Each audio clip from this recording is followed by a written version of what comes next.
Bismillahirrahmanirrahim. Assalamu alaikum. Welcome to you all in our lecture number 13 of English. By the way, this is me, Akib Rashid Khan, your English teacher and head of English department.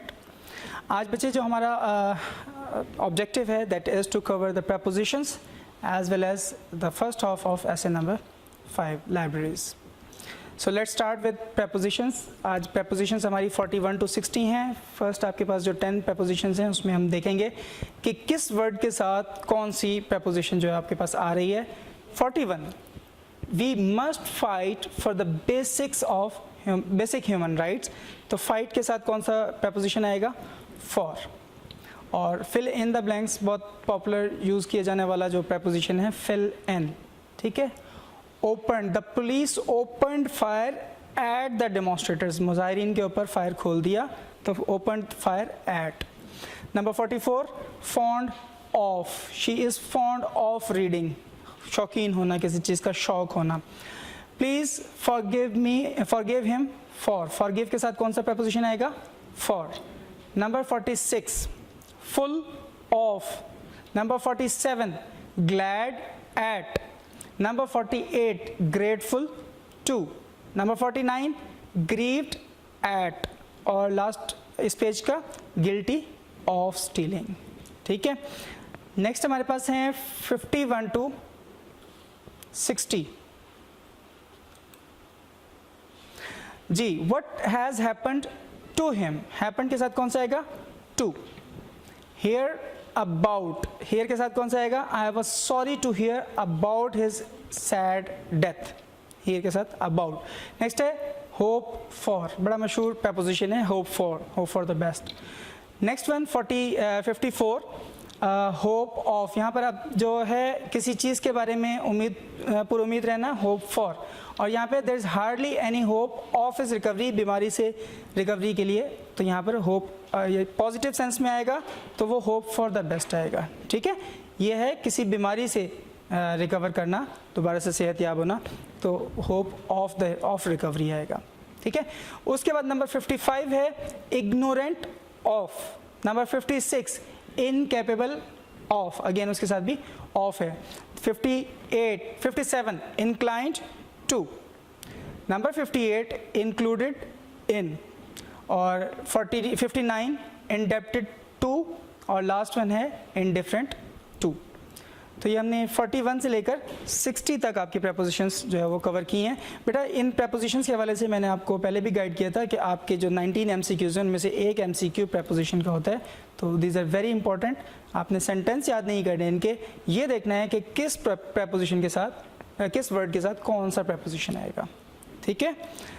Next में हमारे पास बच्चे ऐसे है. ऐसे के हवाले से जैसा कि मैंने आपको पहले भी गाइड किया था, दोबारा से मैं कुछ बेसिक इंस्ट्रक्शंस आपको दूंगा कि जब आप क्वेश्चन लिख रहे हैं, क्वेश्चन को थोड़ा सा 2 लाइंस पर करके लिख दें, डबल अंडरलाइन करें, क्वेश्चन मेंशन करें कि राइट एन एसे ऑन, और फिर नेक्स्ट लाइन में इसका आप टॉपिक लिखें बोल्ड करके, बड़ा करके, लाइब्रेरीज, जिसका फर्स्ट लेटर जस्ट कैपिटल होगा, बाकी सबके सब लेटर्स स्मॉल होंगे. अगेन डबल अंडरलाइन करेंगे.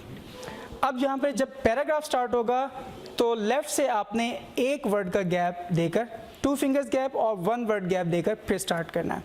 जब कभी कोई कोटेशन आएगी, जैसे कि आप यहाँ पे देखें, मैंने फर्स्ट पैराग्राफ के बाद जो कोटेशन दी हुई है उसको दोनों साइड से इक्वली इंडेंट करके लिखा है, इक्वली दोनों साइड से स्पेस छोड़कर फिर अंदर करके लिखा है.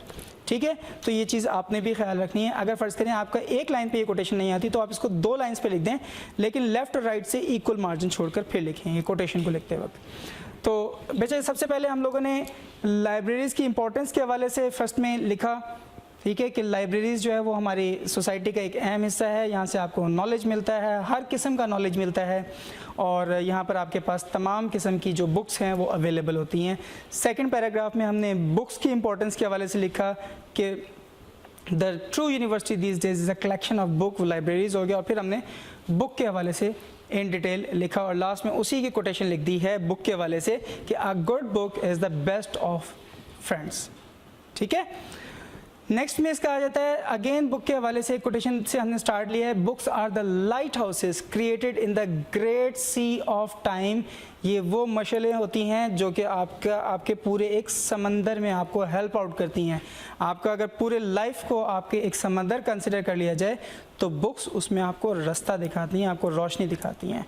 ठीक है, अगेन हमने लाइब्रेरीज़ के हवाले से बताया कि लाइब्रेरीज़ में आपको किस किस्म की इंफॉर्मेशन जो है वो मिलती है, लाइब्रेरीज़ के होने के बेनिफिट्स क्या हैं, लोग एक दूसरे के साथ मिलते हैं, इंटरेक्शन करते हैं, बेनिफिट्स लेते हैं, लाइब्रेरी से आप बहुत सारे और बेनिफिट्स लेते हैं, आप वहाँ का माहौल सीखते हैं।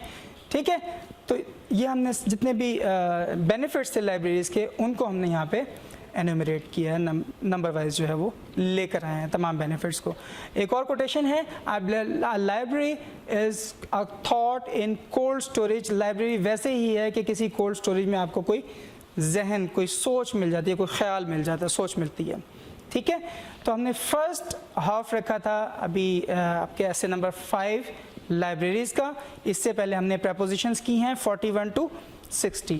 तो बेटा आज का हमारा लेक्चर इतना ही है। अब जो आपको असाइनमेंट है आपकी वो ये है कि जो हमारा ऐसे नंबर 5 फर्स्ट ऑफ है, इसको बेटा आप लर्न करेंगे और फिर आप इसके बाद इसको मुझे सेंड करेंगे। ओके बेटा, thank you very much, may Allah bless you, stay safe, stay at home.